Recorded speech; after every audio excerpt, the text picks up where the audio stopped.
Okay, here I am, live again. We're going to make this work this time. Talking about creating, living orgasmically to create deeper connections. Okay, so I've got Bella Bablumian coming on. I'm going to bring her on now, and then we can start. Um, we can have a conversation. um, yeah, this is the Shameless Pleasure Movement, and this is where we have like these sacred stories. And I already know I can hear you better because I can hear you shuffling around. Yes. I thought I was doing a good deed by putting do not disturb. No. It just, Oh, but you can hear me now. yeah, very Loud and clear, clear. very All clear. right. But we can't talk quietly about this subject, right? No, no, no. It has to be loud. It has to be loud. It has to be loud. And Yeah. so, yes, we're talking about orgasmic living and or Yay. living orgasmically so that you can start to create deeper connections. And when you think of orgasm, you think of sex, of course, sexual Of orgasms. course. And that, of course, that is where it comes from. It's this pleasurable feeling that you get when you have a sexual release. It's an orgasm.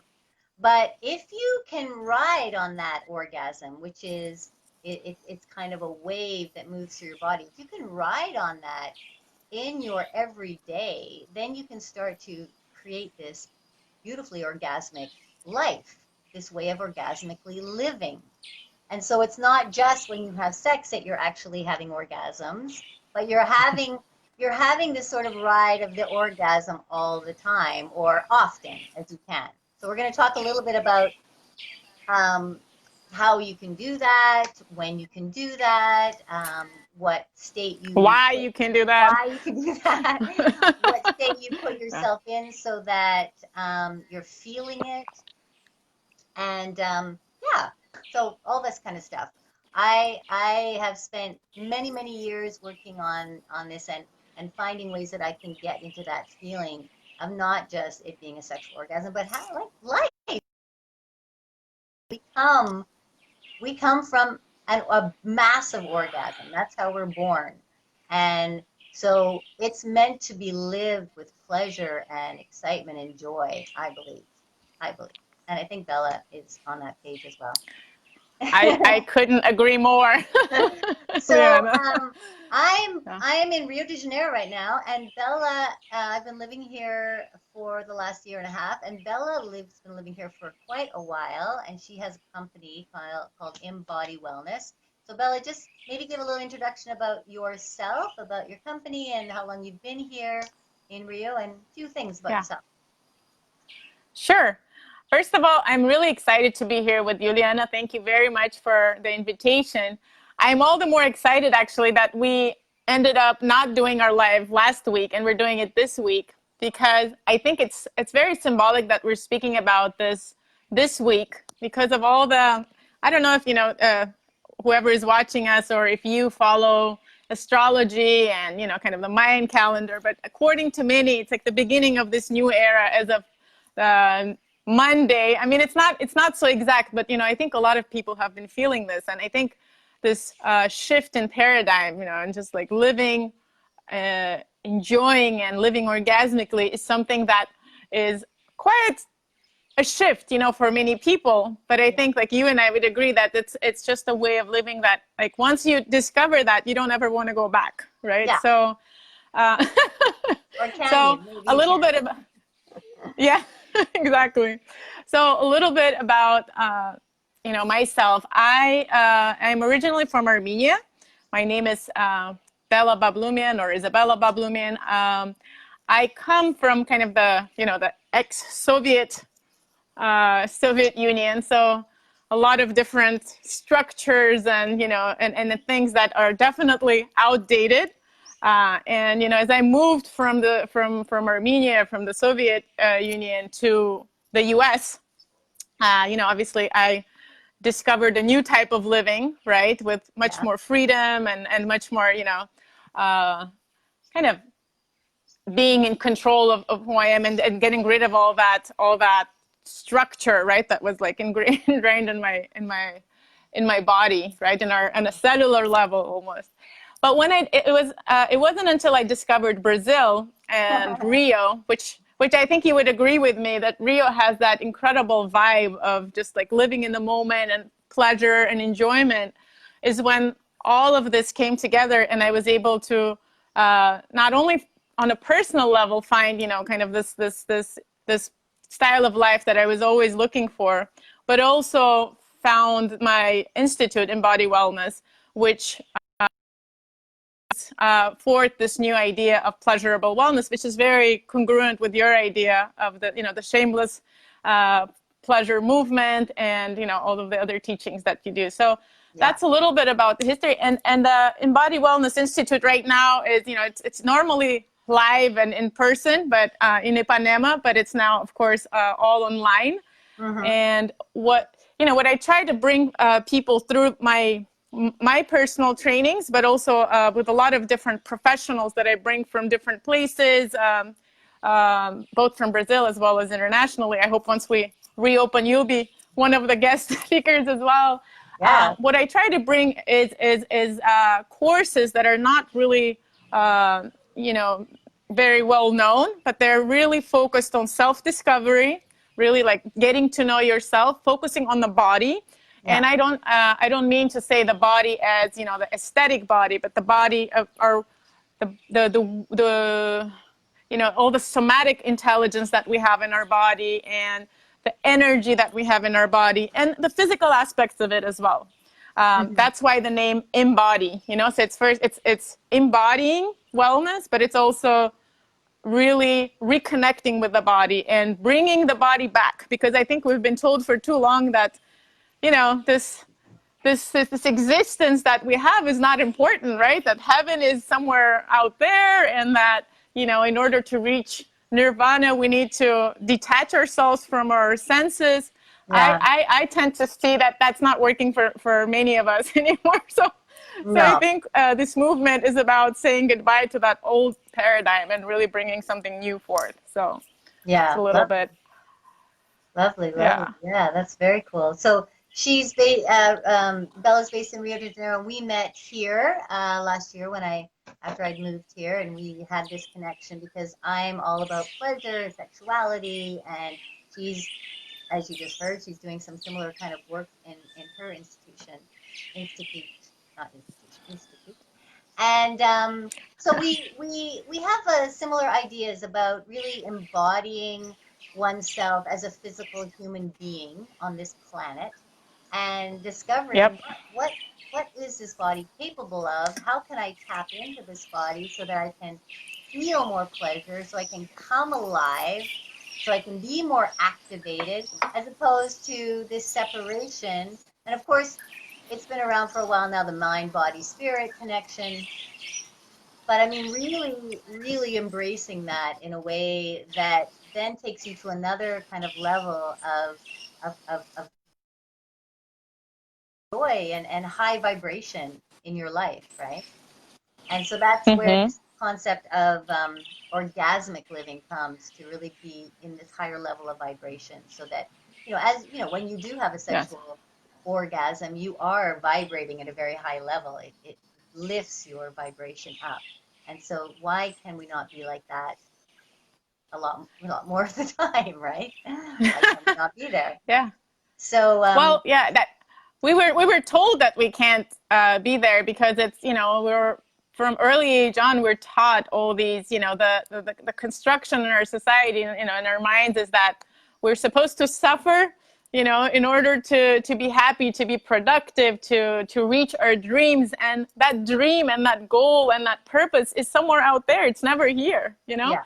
And I think that's a lot of people are becoming frustrated with that idea. Like, when is that purpose actually going to come? And when am I going to feel that ecstatic and exciting type of living, right? Why is it always somewhere out there? And I think that living in you're like, for me, this whole idea of living in the moment, right? Being kind of really connected to your senses, and also finding purpose in that every moment that you live is very interchangeable, right? I don't think we need to sort of separate those two roads. Let me try to explain that a little better. So I think, you know, you would agree with me that we have, you know, we have our physical body, right? And often we think that, you know, I worked as a personal trainer and holistic nutritionist back in the day.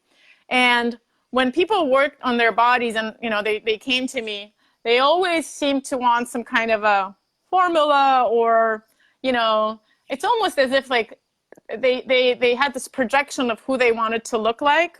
Right. And they wanted like a quick fix to look like that, right? Yeah. And so the physical body was never really about my body. It was about someone else's body, and I was never enough. I always had to be either, you know, lose a couple of pounds, gain a couple of pounds, eat a little bit like this, or, you know, look a little bit like that, right? And so the physical body gets disconnected, and we're trying to be like someone else. And then we also have that energetic body, right? Which is about who we are, or the spirit, or the soul, whatever you want to call it. And that has its own purpose, right? I think most of us would agree that even if you don't believe in the, you know, the soul, like that we have, there's not just the physical aspect of our existence, right? That we always seek something greater, and that's going kind of in a different direction. We don't listen to ourselves, right? Like what's our dream? What do I really want to do, right? Yeah. And so we constantly like keep taking these two bodies apart. There's that disconnect, right? So my idea with this like orgasmic living, and also with the movements that I have started with the pleasurable wellness, is really trying to put them in focus so that we can clearly see what's our purpose through the lens of our physical body.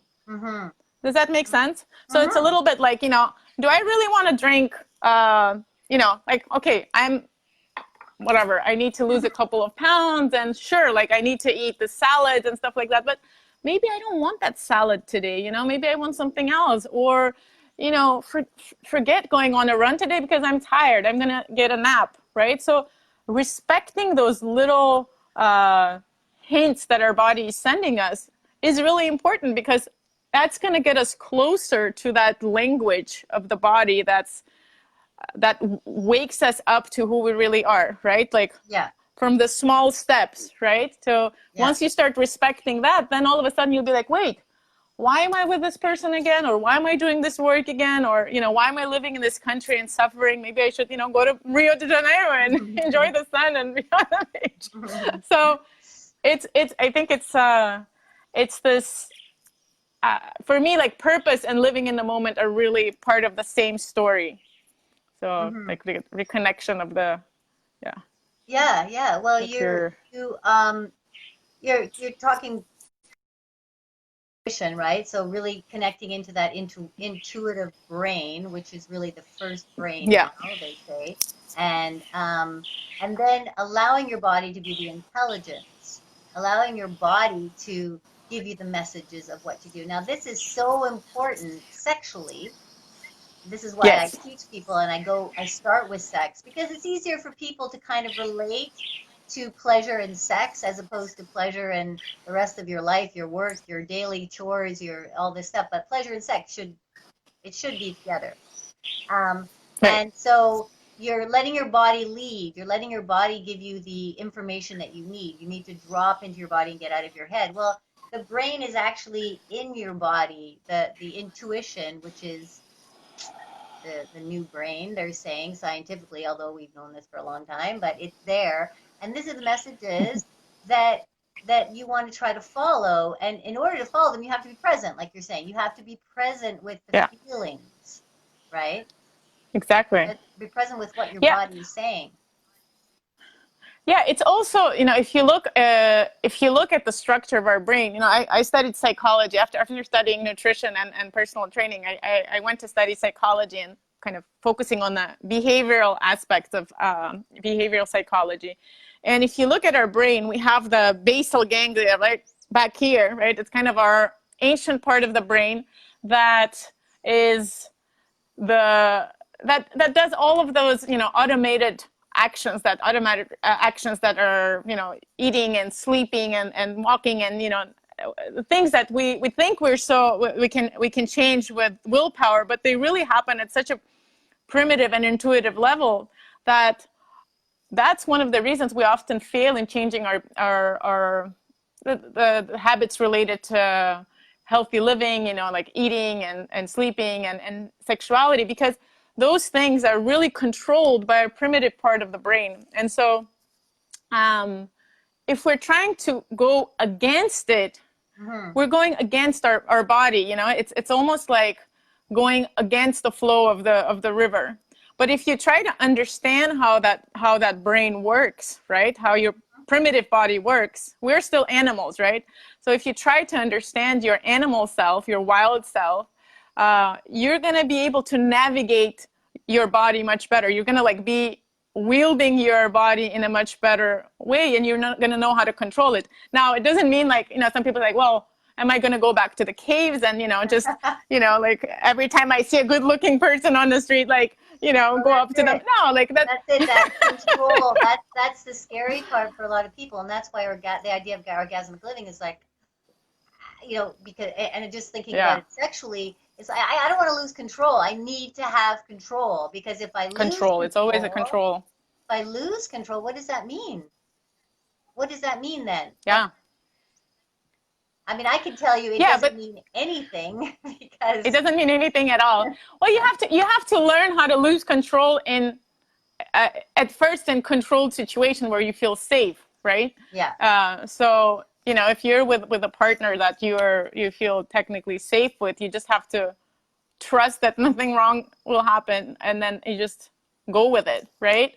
And then slowly you start crossing those boundaries a little bit and saying, okay, like I'm going to feel comfortable when I'm outside of my comfort zone, because actually going back again to our ancient part of the brain and our ancestors, like what did we used to live like, Lianna? We used to live adventure and adrenaline were part of our day-to-day, on a daily basis. We were, chasing wild animals, and we were running and climbing trees. And so these days, when we're really kind of always in controlled settings, and we're always trying to control things, we're going against our wiring, right? We're not getting enough of that adrenaline, of that rush that we are so used to. And the pleasure mechanism that I also talk about, the pleasurable world, is I really believe that pleasure is not only like, oh, we need to enjoy ourselves, how wonderful. No, I think pleasure is actually a very important mechanism that we have that guides our body. So the same way, like if you feel pain, obviously, like you're not going to let pain go by unnoticed, right? You're going to say like, oh, my stomach is hurting, maybe I need to do something. Well, some of us ignore it, or something like my back is hurting, maybe I should go to the doctor. But what I'm saying is that if we're so good at listening to pain, why don't we take the inverse of that and say, let's pay attention to pleasure, because maybe, just maybe, that means that we're doing something good for our body, and we should actually follow that wave of doing what's good for our bodies. And our body was wired that way, right? Like, why is sex so pleasurable? Because we were wired to have as much sex as possible so we could procreate and leave offspring, right? It's kind of a survival thing, right?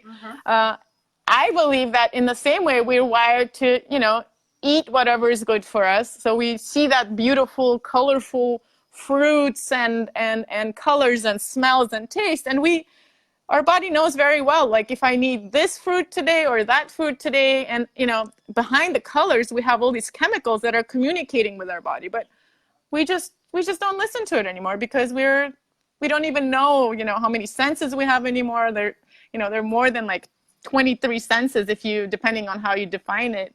So we don't have the like wield of that language of the body, and we just sort of go with what we think we need to do, right? By definitions and by rules that were put in our head like a while ago when we were children. So there's a lot of breakdown that's required. But one thing that you were saying, I think is really interesting, is this we have this a natural way of sort of leading ourselves towards pain. It becomes more, and I talk about this too quite a bit, about the default being pain a lot of the time, whether it's physical pain or pain in your life or emotional pain. It's easier to default there, as opposed to saying, hey, I could actually feel good in this moment, and try to shift yourself in a way that you're defaulting to more pleasure.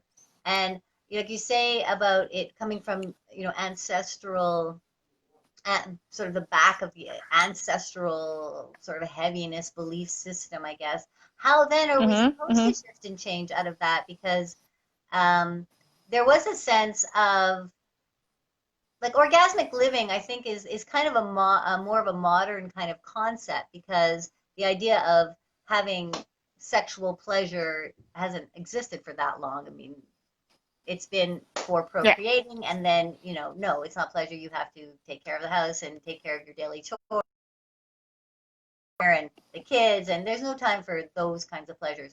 But now we have like so much more freedom in our lives, but we also want to go back to being more connected to our everything around us, like you're saying, the food, to the land, to the present moment of our lives, the feelings of our bodies. And that gets complicated. It gets complex too, because there's like all of these different senses that are available to us. And we are these Yeah. multidimensional beings that have all these possibilities. And so how do we like bring it back all in so that we can then, let's talk about how we can then actually feel and go through our day with more orgasmic feelings.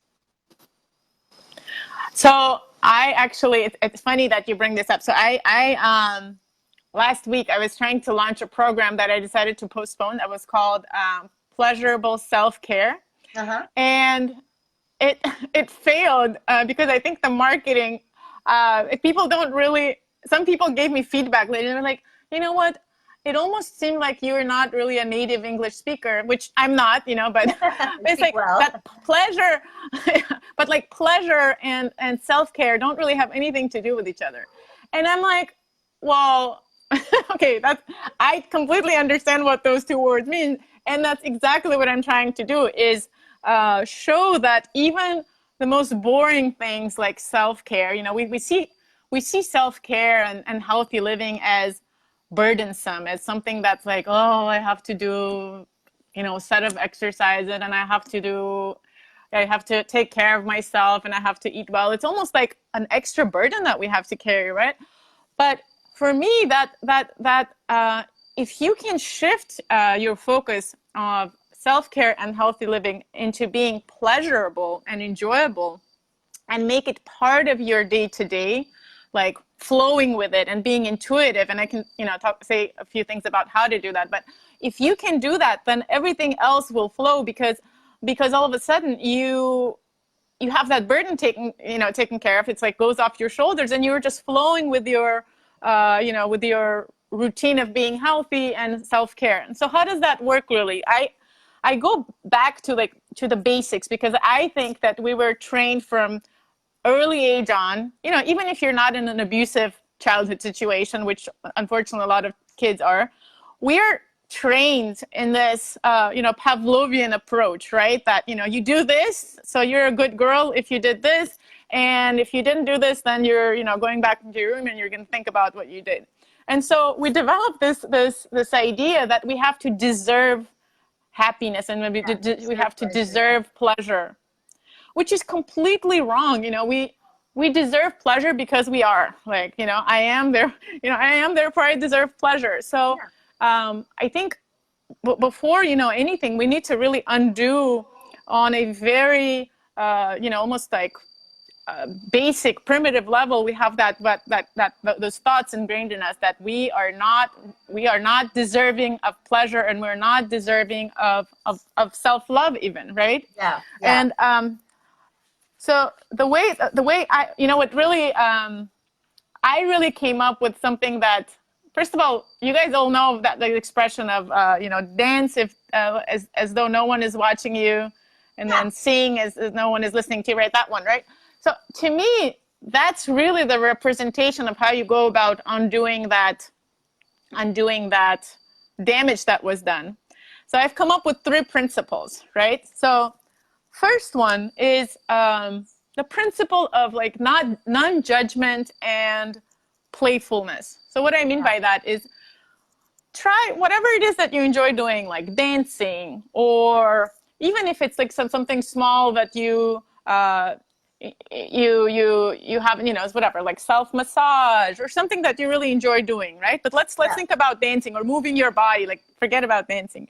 So the really important part about really reconnecting with your body is not judging yourself. You're neither going to say like, oh, I probably look really stupid doing this, I don't know how to do this, nor should you be saying like, oh, I look great, this is wonderful, both of those are judging in a way. So the idea is really to be in that moment and really playing with your body, just like kids are, like whatever they're like. If you watch my 4-year-old like dancing, she's doing whatever like with her body and she's enjoying herself and she doesn't care if anyone is watching. So I think that first concept is really letting go of that judgment. And at first it starts within you, right? Like, we all think we're worried about what others will think, but it's inside of us, right? Yeah. So we have to really go about. Nobody cares about what you're doing. Nobody cares, Yeah, I remember when I was studying psychology at UCLA, we did these like social experiments that were hilarious, that we would just like go in the middle of these crowded places and just like stand there, not do anything, or, do something really stupid. And at first I was like, oh my God, everyone is watching me. Like, what are they going to think? Yeah. Oh, and then you realize no one watches you. No one cares. Everyone is busy doing their own thing. And that really opens up your perspective. You're like, hold on, why can't I just go up and talk to that good looking guy? And actually, it turns out that good looking guys are actually the most shy ones. So when you talk to them, it's actually like, they get excited about, you know what I mean? Like that kind of stuff. So that was a big lesson for me as a young girl from Armenia who wasn't even allowed to look at men in the, like we had that like very tradition where you like look down when you're like walking on the street. It's changed a bit, right? But it was even difficult for me to like look at strangers in the eye, So once you realize that no one cares and you can do whatever you want, some things will like if you're walking around naked on the street, like people will watch. But like most of the things that you think not necessarily. Like it really is a practice of letting go again of letting go, like you say, of judgment of yourself and realizing that nobody really cares what you do. And some people might turn their head, but you tend to see more of it when you are judging yourself more. And this is a really big aspect towards living orgasmically, because you need to free yourself up, right? You need to be free to express who you are. It doesn't mean you're going to run around the streets naked, but maybe that's what you want to do. I've seen people do that. And, it's like, oh, there's a naked person. Oh, nothing wrong with it. You're kind of thinking, and then you're like, who cares? Whatever, it's a naked person. Or whatever it happens to be. And that's one thing I love about Rio de Janeiro, is there seems to be a lot more freedom, and people are a lot less afraid to really express who they are, let themselves truly who they are. And in Vancouver, where I'm from, I see it in underground clubs and things, but on the regular day streets, it's everybody's kind of like being careful and and not trying to look a certain way and be a certain way. But when you can be free, you're suddenly in this state when you're free, when your being is allowed to express itself in the way that it wants, your body's allowed to express itself and move itself in the way it wants. That is part of being in an orgasmic state. Exactly. It's freedom, right? And in sex it also works, right? Like the less you judge yourself about your performance, the less of that whatever, the more you're going to be enjoying yourself, and you're not going to go into that. I think most of the problems that people have sexually are related to, not being in the moment, right? And just sort of judging themselves or their performance, like during the moment. I mean, you know more about that, but I think it works for me. Like I work more with people on the smaller things, right? Because I think that, if we're able to free ourselves in those little small things, especially for women, like you said, we are just taught to be always taking care of others before taking care of ourselves, right? So just doing things for ourselves and not judging ourselves and not allowing others in our house to judge ourselves is the first step, right? So I would say that's extremely important. Yeah. The second one I would say is really like, this is really, if you watch kids playing, you know, and here we have some, you know, it rains sometimes and you have the puddles of mud. And my daughter just loves jumping into puddles of mud. And at first I was like, well, Noli, what are you doing? It's dirty. And then I was like, what's wrong with me? Like, this is exactly what I'm teaching adults to like let go and do. And I was like, go ahead. And that's, you know, that urgency and intensity of wanting to do that activity, right? So think about it like, you know, you're on your vacation, you have 2 weeks in this gorgeous house on this beautiful beach. Like, you only have those 2 weeks, so you really have to take advantage of them, right? Yeah. And I think this is the approach we have to take, or this is the feeling that we have to take to our day-to-day, because we don't know how long we're going to be alive. We don't know how long we're going to be young and beautiful, and, you know, we don't know how, whatever, like, we don't know how long we're going to have to. So that urgency, you know, it's not a rushing kind of urgency, right? Like, I don't have time, but it's the urgency of wanting to live and live fully, right? Yeah. That I think a lot of people just constantly put off, right? Well, it's and you know, if well, when I retire, you know, then I'll travel. When I get there, when I get over there, you know, and like you were just saying, I think a really interesting way to think about this is like, I am traveling. I'm always traveling. I'm on a vacation, and trying to put yourself in a mental state that is in a situation, vacation state. And a Yeah. vacation state, because why do we have to just leave that for a certain period of time, which is usually made for many people 1 week, 2 weeks, a year.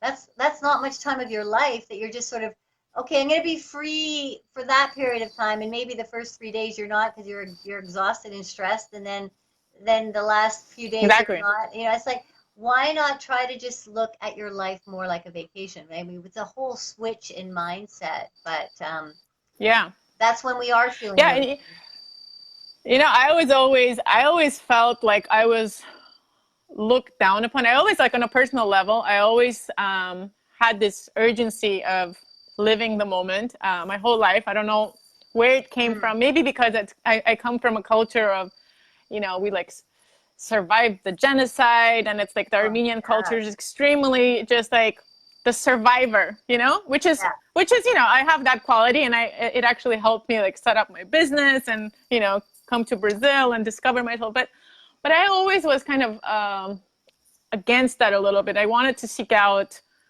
the pleasurable things in life. And when I remember really clearly when I was working in Washington, I was doing my master's in international health policy, and then I worked at the World Bank and some international institutions. I always remember, you know, at the same time, I was an avid salsa dancer, and I was always just taking opportunities to just really enjoy the nature and, you know, enjoy my social life. That was always kind of a given to me, right?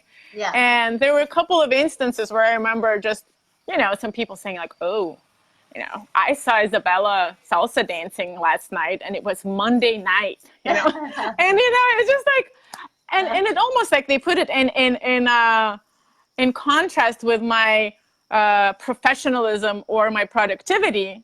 And then, you know, that really got to me. I didn't on the surface, I didn't allow that to get to me, but of course it gets to you, right? You're like, well, maybe I shouldn't be doing that. Maybe it is about, you know, giving up all of that to be productive and to be professional and to be all that, right? But then when I did my research and I started fully working on wellness, I gave up that life of, you know, like international development. There's got to be something else. Yeah. No, I might go back to that one day. No, I still do some, you know, I still do some work for international institutions, but on the side. But what you discover is that actually this vacation that we're talking about, this rest, this enjoying extracurricular activities and really doing what you really love, not only makes you happy and well, right, if we're talking about wellness, but it actually makes you more productive and more creative. right? There are all these studies that show that the more you, there's a direct, like, of course, like you have to spend some time being productive and, you know, organize your business and organize your professional life. But if you don't allow yourself that mindset where you just completely turn that button off, that thinking button off, turn your frontal lobe off and just be in that primitive mode, right? Of just enjoying the beach and the waves and running around and not thinking about anything.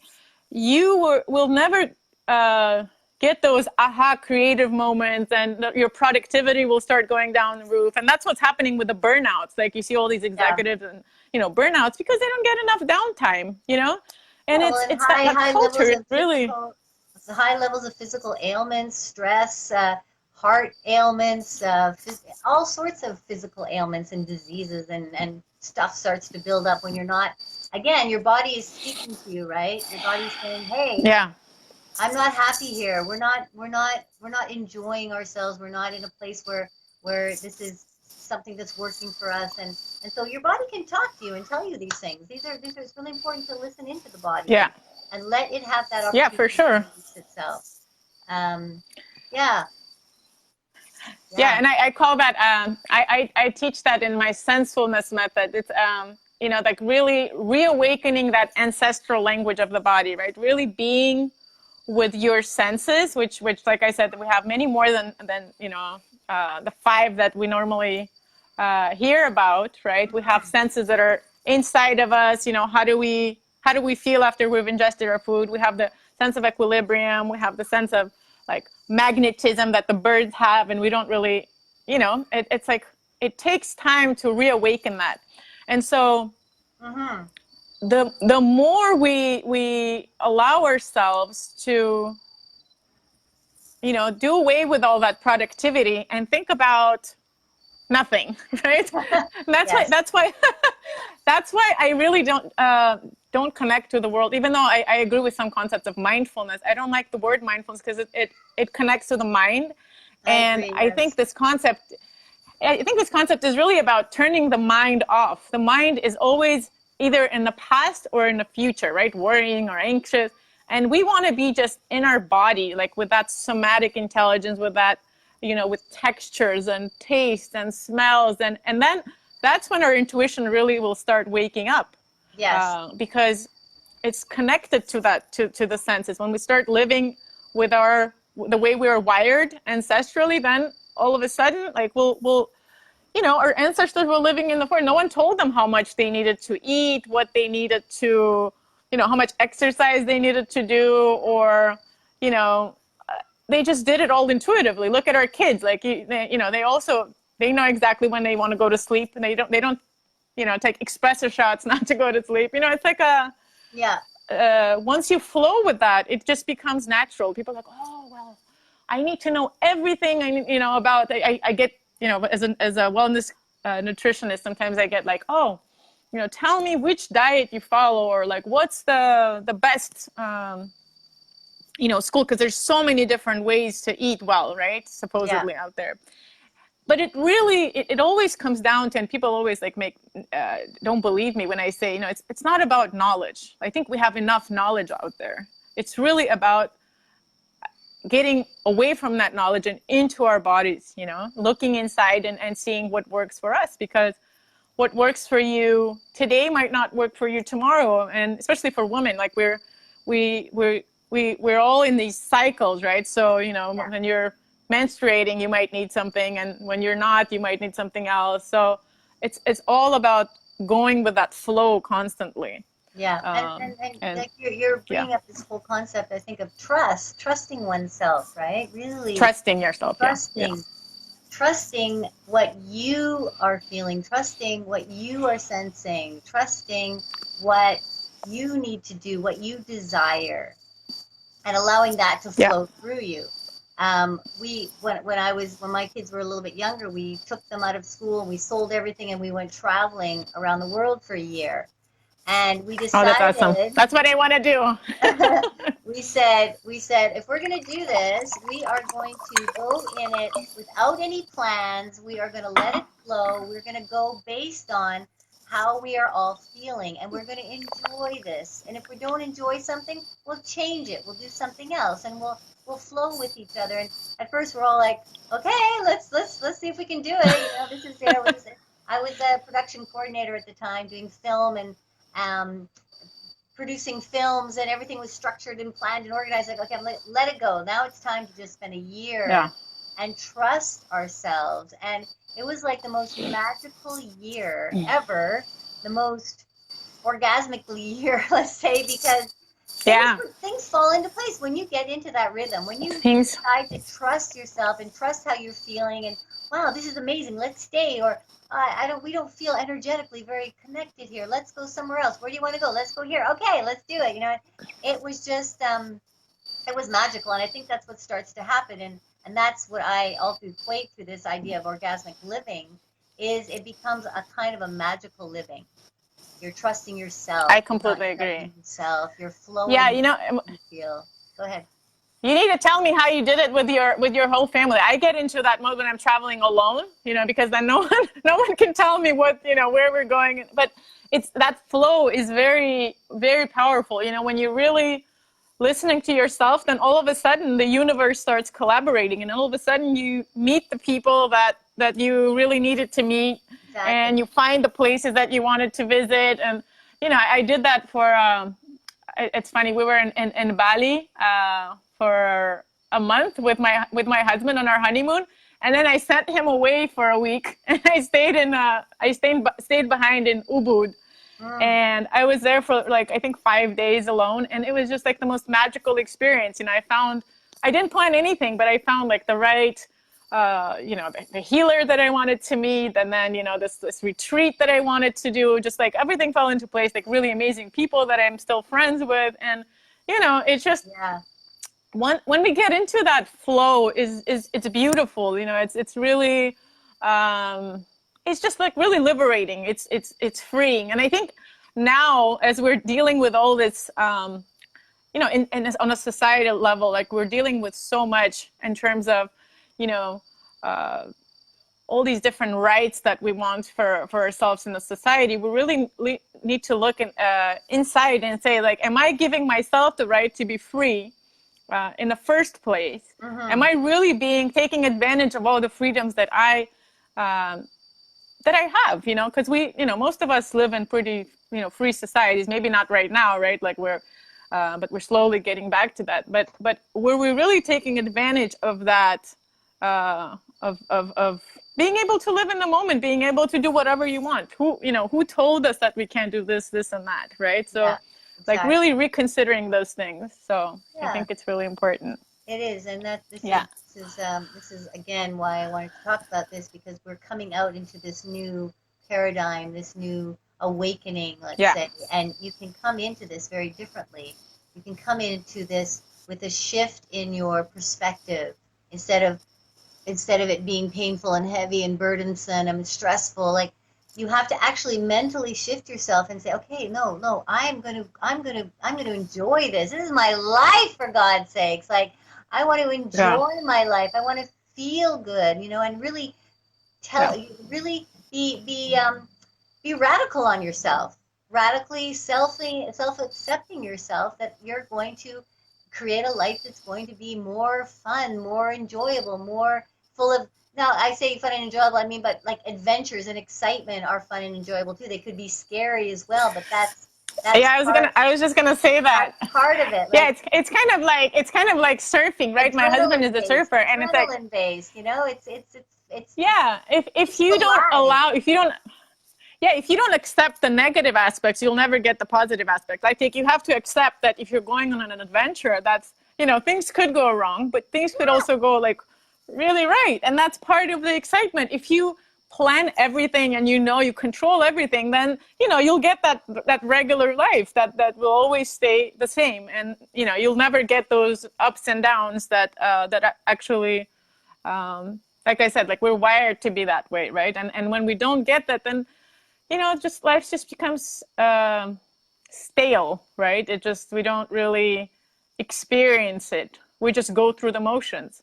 And that's one of the things I really, really also love addressing, is like habit is such a powerful thing that really Yeah. controls us. So that, if we're constantly just going on that automated mode, we're not really living, because we're not really awake, right? We're just Yeah. going through the motions. Our body just goes like, it's being efficient, right? It just knows how to walk through that road to get to work and to then come back and then, get the groceries on the way back. And it's just that never ending cycle. And you're like, wait, Groundhog's Day, when is this gonna change? But did you step out of your boundaries, and did you try something different to get a different result? Like, for people who haven't tried it, yeah, in the beginning that might be really frightening and threatening, and it's like, you might get some negative feedback in the beginning, but eventually I just want to really encourage people, because eventually life does reinforce you, and you do meet amazing people, you get amazing experiences when you really step out of that boundary and you try things. And that brings me to the third final kind of principle that for this orgasmic living that I really think few people allow it to happen, but kind of the idea of surrendering and letting go. Yeah. Right? No matter what kind of like, this was the most difficult one for me, but no matter what kind of experience you're in, right? Even if you're washing your dishes, just surrender to the fact that you have to wash those dishes because your cleaning lady can't come because it's the COVID time, and enjoy that process and turn on some music and really play with your dishes and see how beautiful they become once you clean it. Like, feel the water flowing and just really just surrender to that experience. I know that's it's not really exciting, but if you do it with the small things, then eventually, or like playing with your kids, we oftentimes we're like, partially on our phone working, partially with our kid, and then partially like saying something to our partner, and then, partially watching the news. Yeah. And we're never really present anywhere. And so, that's not enjoyable for us, and it's not enjoyable for the people around us. It's the most amazing thing. Like, when I do, I know it's difficult. Like, right now we have to multitask, but the few times that I've taken the time to really play with Luli, to really be with her, and just like really play in the puddle or whatever, like chase the butterfly, it was like the most exciting experience for me. And I got that rush of just being in that wave of the vibration of life, whatever you want to call it, that energy really gets you feeling alive, right? Yeah. So Well, that yeah. that is how you create these deeper connections then, because you're going to go in a very present, focused way to spend that time with that person in this moment, as opposed to, like you say, you're doing all these other things. Just a second, okay, what did you say? And you're like, no, like, just Oh God. spend. It's better to spend concerted, focused time on things that you're doing for shorter periods of time, and really Yeah. feel that connection and offer all of the presence that you have. That creates more intimacy with whoever you're with, your partner, your children, but it creates more intimacy Yeah. because you're offering your focus, you're offering your energy. And even if it's shorter than Yeah. what, even if it's a shorter period of time, it's way more impactful. You'll feel more alive, because you'll come away with, wow, that was a beautiful connection. That was a magical connection. Yeah. I feel like in a heightened state, as opposed to this, hey, no, just wait, and it's like that with everything. You can just try and be there. Even washing the dishes, it's going to take you 5 minutes, really, right? So, hey, I'm Right. washing the dishes. Like you say, put music on, Yeah. enjoy, be present with what you're doing. It'll be over like that, and then you're into another place of focus and energy direction, right? So the Yeah. surrender, I think, is beautiful. It's a word that I remember when I first heard the word surrender many years ago, and I was very brought up by a feminist mother, and a very, very strong Yeah. woman, Yeah. always competing with Yeah. men, I and have a I'm resentment not to that gonna word too. surrender. I'm not surrendering to nothing. But I didn't Yeah. understand what that meant. It didn't mean weakness. It didn't mean No, on the losing contrary. yourself. Exactly. It's absolutely the contrary, and it actually allows you to find yourself. It asks you and allows you to connect much more in deeper with not just people but with experiences. Yeah, yeah, because we are all energy, right? So like that, the more we try to control that energy, the less it flows, right? So it's interesting. I that now this is kind of an esoteric concept, but I've one of the things in Brazil that helped me understand that is water, right? Like really being Yeah.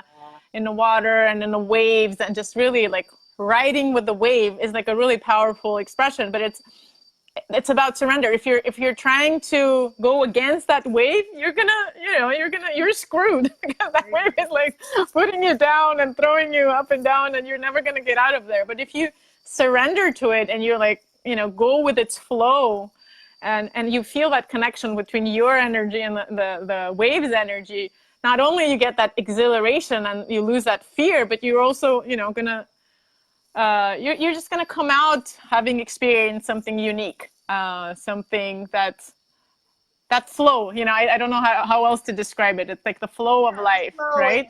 connected to everything, more connected to the oneness of what everything is, right? As opposed to Yeah. fighting against it. And it's interesting you say this, you mentioned this because I went through that same experience of being in the water, and my husband, my Brazilian husband now, he said to me, just let yourself go in the water, just relax your body. I was like, oh, the waves are so big. Oh, Yeah, yeah, just like let yourself said let yourself feel like you're being massaged by the water as it comes in. And when I did that, again, it was this orgasmic experience with the ocean because Yep. it does do that to you. It massages you. It's not there to harm you. It's there to love you, you know? No. It's there to give you a beautiful, blissful experience. So, Yeah. yeah, Yeah, they have wonderful a show. saying in I know they have a saying about that in I think in Japan, where like the branches that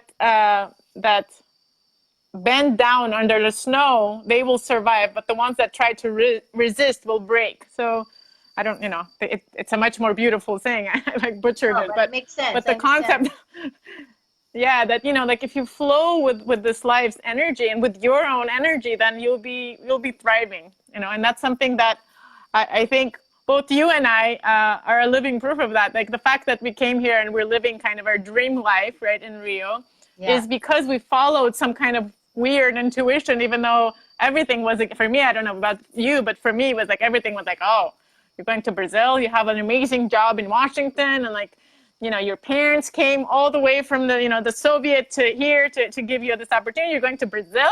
What's wrong with you? But but look at me now. I'm like living exactly what I wanted to live. I found like the company that it's my my dream job. I have a beautiful daughter, a husband, and Yeah. it's what I was seeking, and I was only able to do that because I was following whatever weird intuition that was that was telling me something. And I had that wave experience too, and I was like, I want to experience this more and more. This is beautiful. So Yeah. Yeah. yeah, it's Exactly. interesting, something about the water. So Yes, yeah. yes, it is. Well, I think we should probably wrap up in a minute. I don't know if there's Yeah, any questions. I haven't been looking. Well, let me see here. I can't see, so you have to tell me. I can't see if there are questions No, people actually. have So commented. There's been some comments. Is there anybody that's left that would like to ask a question before we leave? I think I can see it. I've got my computer happening and my phone happening, and okay, so yeah. hello, Jackie and David, Clarissa. Thank you for joining us. Hi, Um, Jackie. And yeah, thank you everybody for joining us. This is really a really fun conversation, Bella. we Yeah, could we I could go really on for enjoyed quite it a long too. time. I know. I was just gonna say this is like we just scratched the tip of the iceberg. I We know. could have like a series of talks on this, and it's really beautiful to be able to share this with, between us and with people, because I think it's like I said in the beginning. I think this is the age of really letting go of all that old structures and like definitions and rules, and really discovering what works for us, right? So I really wanted to close by like inviting people to just, even if it's in the small things, just consider what's not working for you and really focus on what really gives you pleasure. It's not hedonistic, it's not selfish, it's really, it'll actually make the world a beautiful place, because if we all did what we really enjoyed, there wouldn't be any of the terrible things that are happening in the world right now. I truly believe that, right? I think that if we all follow our heart, then we'll create a beautiful society that we all so desire. Very nice, very nice. Thank you, So, thank you. Well, thank you yeah. for coming on the Shameless Pleasure Movement at Lianna Live. And Yeah. if anybody's interested, Good for you. what is that? Now, good for you for starting that movement. We need more of those. So Yes. yeah. I'm excited to keep it going. And if anybody would like to join, I'll post below the link to the private website. And I'd love to have you. It's called the Shameless Pleasure Movement. And yeah, Bella has some. Do you have a program happening now? You said you postponed that program. So is that a new date set? It's starting on July 21st. So July 21st, we're gonna have the Reset 21, which is a program to, you know, big transformations that start with small changes, right? Nice. Focusing on pleasure, on healthy living, and yeah, I changed the name because self-care wasn't really exciting to people. So I think Okay, it's going to be yeah. about. That's good. And you know, But yeah, it's a slow process. It's a step-by-step unraveling, unfolding, like you're saying, 20 different senses. We are multidimensional beings. It's not one thing is not going to fix your entire life. You have to look at all of these aspects yeah, and just and not be hard on yourself. Just take little shift at a time, you know, shifting and changing exactly. and shifting Yeah, and I hopefully took towards more pleasure and orgasmic exactly. Yeah, and that's why I picked 21 days, because 21 days is technically what it takes for us to change our habits. So it's a really, you know, opportunity for us to look at all of the different aspects of healthy living and, you know, self-care and pleasure, sexuality as well. So yeah, I really invite you guys to. I don't know if you have my page is probably not on there, but it's if you go on my personal profile, Bella Bablumian, I'll be happy to guide you to my Imbody Wellness, or you can follow Imbody Wellness. It has all the information as well. Absolutely. And for me, I have an Activate to Alive program that's available that I'd love to invite everybody to come and participate. This is about taking your sexual. We're in different. I'm talking a lot about working. We're living in different sexual stages, and we explore and we expand to these different stages. And this program is individualized for people wanting to expand into another sexual stage, another sexual realm of their lives, and expand to a place where they're going to feel more pleasure and feel more connected to your partner. So thank you again for everybody joining, and for all those who show up later, please comment below and like and share if you would like. That would be awesome. And I will be back here next week. Thank you, Bella. Thank you, Lianna. Okay. See you next time. Thanks, everyone. Bye-bye. Bye.